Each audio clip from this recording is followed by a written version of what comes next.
कि 90 दिन से आगे जाने का कोई रास्ता नहीं है और सिर्फ डेट। अच्छा, ये जो इस केस में अब ये पीर तक को तो मुलतवी कर दी गई है, नोटिस जो जारी किए गए हैं, आपने बताया पीडीएम को भी नोटिस जारी किए गए, पीपल्स पार्टी को भी नोटिस जारी किए गए हैं, पाकिस्तान तहरीक इंसाफ को भी नोटिस जारी किए गए, क्योंकि उनकी जानिब से तो वैसे ही ऑलरेडी पेश हुए आज।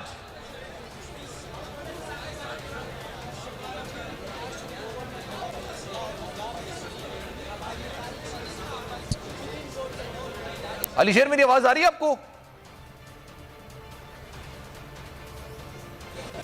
ठीक है, मुझे बताइएगा, ये पीर तक तो समाअत मुलतवी हो गई है, शिबली फराज साहब रोजाना की बुनियाद पर इस केस की समाअत होगी और जल्दी इसका फैसला किया जाएगा, क्योंकि ज्यादा देर तक का मुहतमिल नहीं हो सकता, क्योंकि 90 दिन के अंदर आपने इंतखाबात एट एनी कॉस्ट कराने, और आईन ये कहता है, चीफ जस्टिस के रिमार्क्स निकलकर सामने आए। अब पीर से इस केस की समाअत दोबारा से शुरू होगी और रोजाना की बुनियाद पर इस केस की समाअत होगी।